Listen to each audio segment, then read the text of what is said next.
A distinct, uncontrollable murmur of surprise ran round the packed court as this man in the witness box gave this answer. It signified many things: that there were people present who had expected some such dramatic development, that there were others present who had not, that the answer itself was only a prelude to further developments. And Spargo, looking narrowly about him, saw that the answer had aroused different feelings in Aylmore's two daughters. The elder one had dropped her face until it was quite hidden. The younger was sitting bolt upright, staring at her father in utter and genuine bewilderment. And for the first time, Aylmore made no response to her. But the course of things was going steadily forward. There was no stopping the Treasury Counsel now. He was going to get at some truth in his own merciless fashion. He had exchanged one glance with the coroner, had whispered a word to the solicitor who sat close by him, and now he turned again to the witness. "So you know that gentleman, make sure now, as Mr. Anderson, an inmate of the Temple?" "Yes, sir." "You don't know him by any other name?" "No, sir, I don't." "How long have you known him by that name?" "I should say 2 or 3 years, sir." "See him go in and out regularly?" "No, sir, not regularly." "How often, then?" "Now and then, sir, perhaps once a week." "Tell us what you know of Mr. Anderson's goings in and out." "Well, sir, I might see him 2 nights running, then I mightn't see him again for perhaps a week or 2. Irregular, as you might say, sir." "You say nights. Do I understand that you never see Mr. Anderson except at night?" "Yes, sir. I've never seen him except at night. Always about the same time, sir." "What time?" "Just about midnight, sir." "Very well. Do you remember the midnight of June 21st to 22nd? "I do, sir." "Did you see Mr. Anderson enter then?" "Yes, sir, just after 12. "Was he alone?" "No, sir, there was another gentleman with him." "Remember anything about that other gentleman?" "Nothing, sir, except that I noticed as they walked through, that the other gentleman had gray clothes on." "Had gray clothes on. You didn't see his face?" "Not to remember it, sir." "I don't remember anything but what I've told you, sir." "That is that the other gentleman wore a gray suit."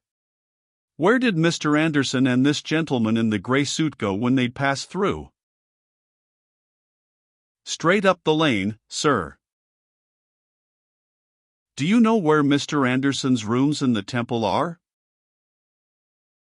"Not exactly, sir, but I understood in Fountain Court."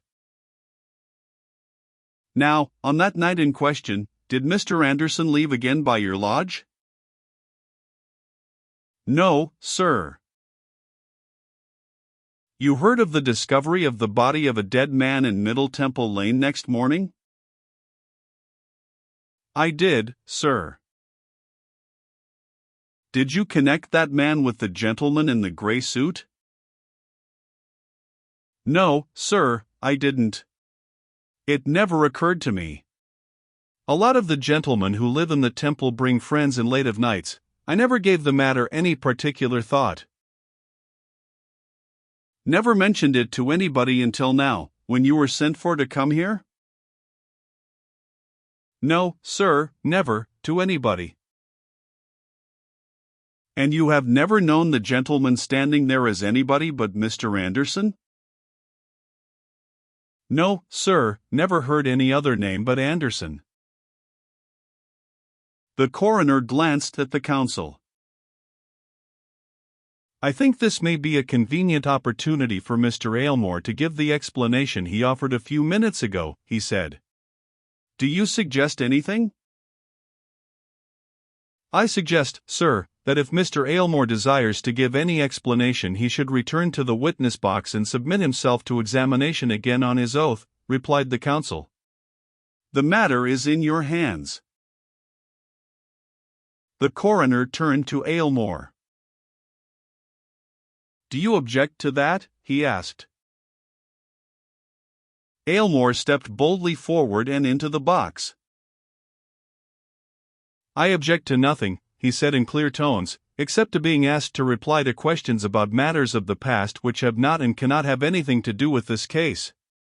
Ask me what questions you like, arising out of the evidence of the last two witnesses, and I will answer them so far as I see myself justified in doing so. Ask me questions about matters of 20 years ago, and I shall answer them or not as I see fit. And I may as well say that I will take all the consequences of my silence or my speech.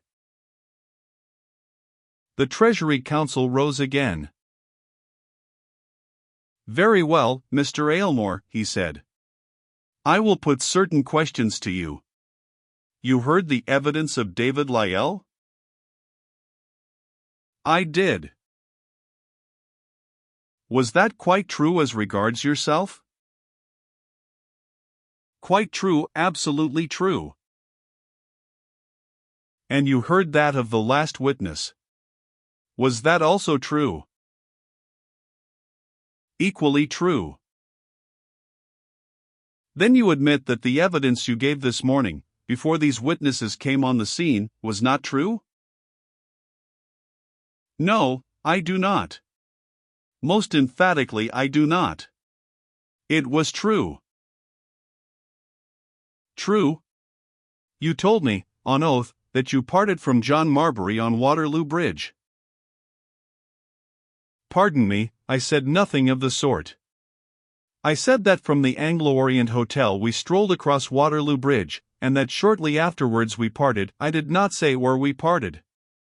I see there is a shorthand writer here who is taking everything down. Ask him if that is not exactly what I said. A reference to the stenographer proved Aylmore to be right, and the Treasury Counsel showed plain annoyance.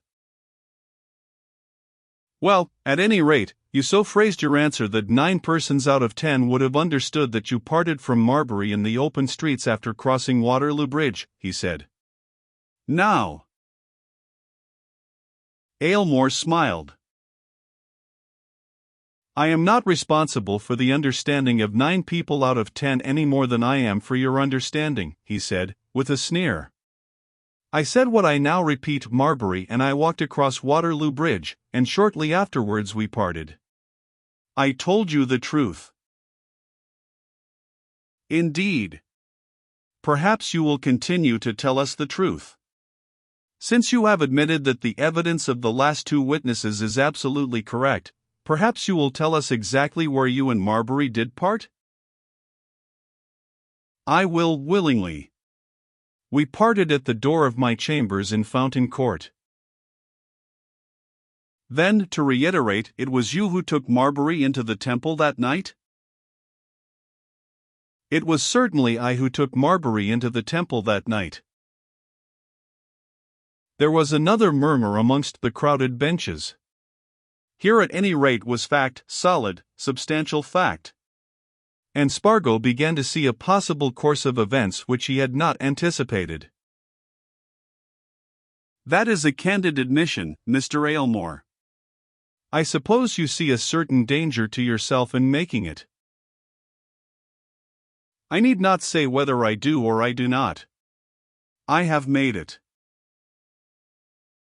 Very good. Why did you not make it before? For my own reasons. I told you as much as I considered necessary for the purpose of this inquiry. I have virtually altered nothing now. I asked to be allowed to make a statement, to give an explanation. As soon as Mr. Lyell had left this box, I was not allowed to do so. I am willing to make it now. Make it then. It is simply this, said Aylmore, turning to the coroner.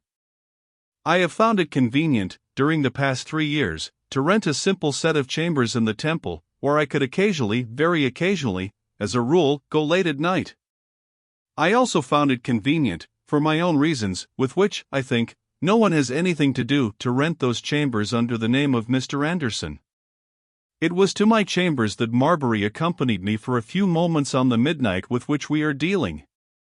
He was not in them more than 5 minutes at the very outside. I parted from him at my outer door, and I understood that he would leave the temple by the way we had entered and would drive or walk straight back to his hotel.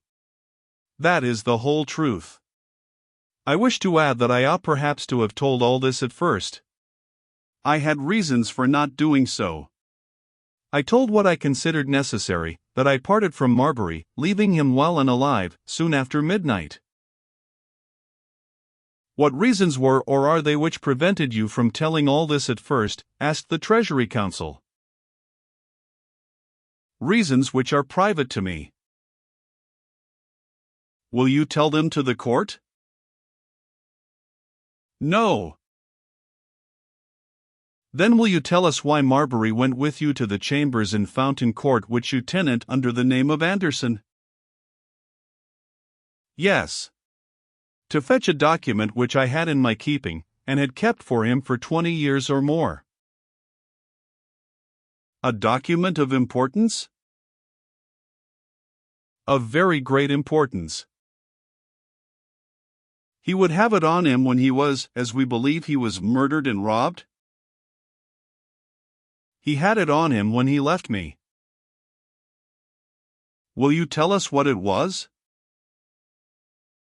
"Certainly not."